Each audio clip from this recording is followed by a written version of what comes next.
Welcome to PM in the PM.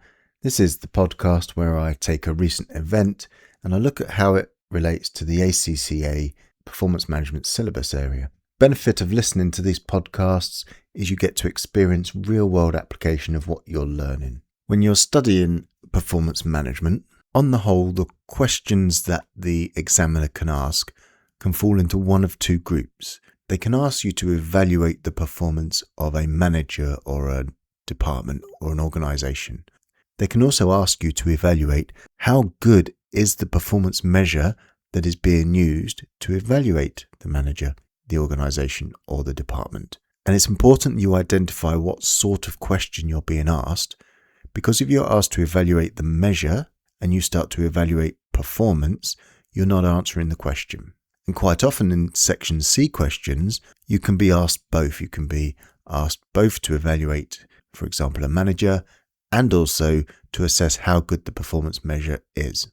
And so in this podcast, what we're going to look at is a really good example that I heard recently of when the measure being used was not fit for purpose. And this is a classic topic because it's not about calculations, it's about behaviour. And in order to protect the innocent, we'll use some fake names. We're going to talk about Barbie and Ken. So Barbie and Ken work for the same company.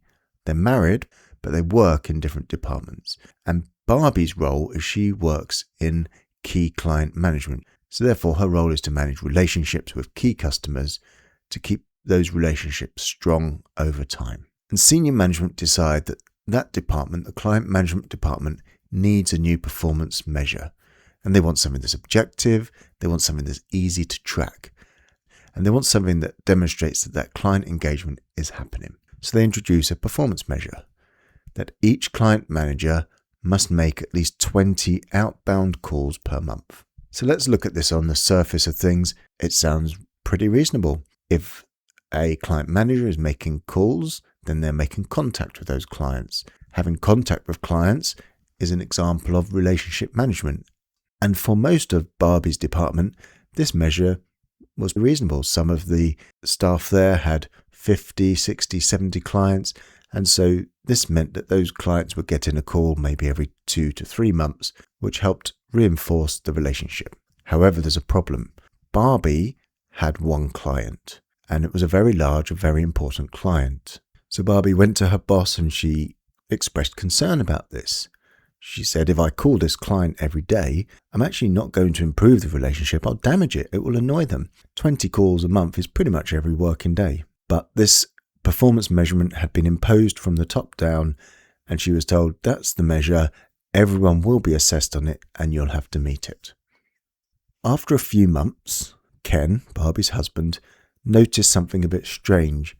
He noticed that Barbie seems to be calling him a lot during the day. And she would occasionally have called him before if there was a problem or an issue, but it's almost every day now that she's calling him just for a chat. And it's about 18 or 19 times a month. And Ken asks Barbie what's going on, and Barbie says, well, I have to make 20 outbound calls a month. I only want to make 1 or 2 maximum to my client, so I'm calling you instead. And from a performance measurement point of view, how was Barbie doing? Was she making 20 outbound calls a month? Yes. Was she meeting her target? Yes. Was her performance looking good? Yes.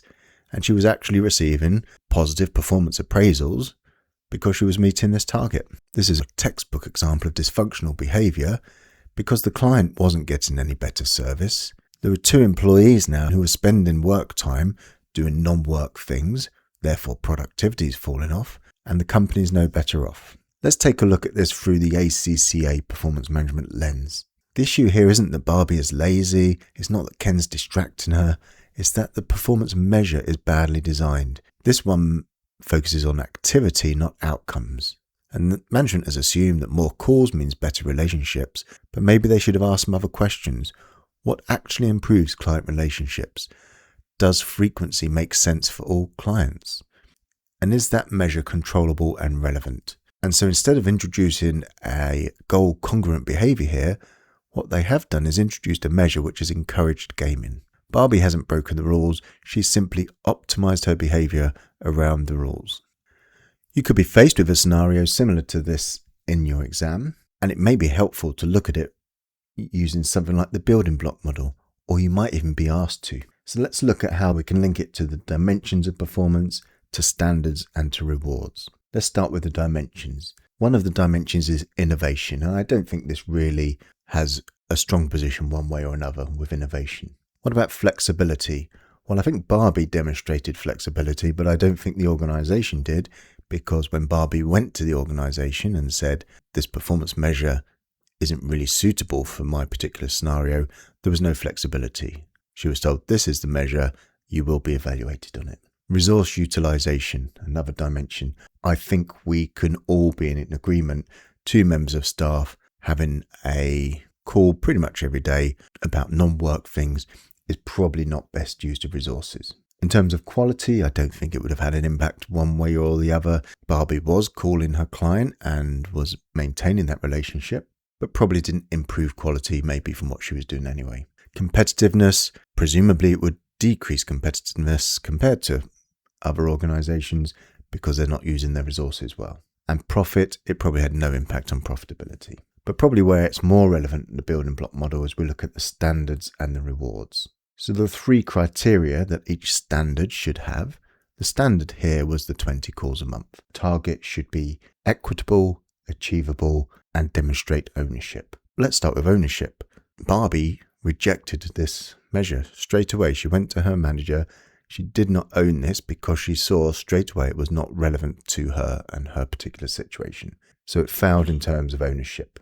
Achievability, it probably wasn't achievable without the gaming. So to have achieved 20 calls a month to one client was probably going to be impossible. Was it equitable? It absolutely wasn't. There were some client managers who had 50, 60, 70 clients, and Barbie had 1. So I think that clearly demonstrates it's not equitable. Let's look at rewards, the other part of the building block model. Did it achieve clarity? It was clear what needed to happen, 20 calls a month. So I think it ticked that box. Controllability, we could argue it was controllable by Barbie, but only by gaming. Obviously the intent wasn't to achieve what Barbie achieved. So with that view, probably wasn't as controllable. Did it motivate Barbie? Not at all. It was demotivating.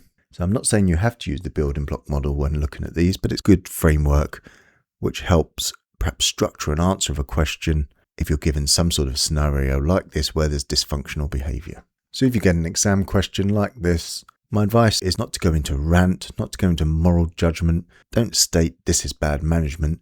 Try and be more constructive in your answer. Identify the dysfunctional behaviour.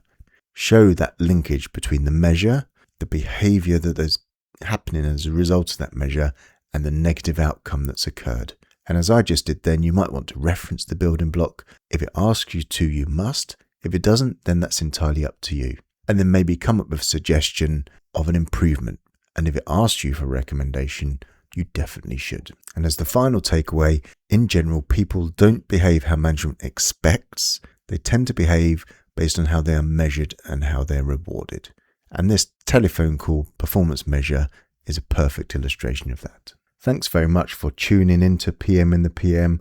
I hope you found this episode informative.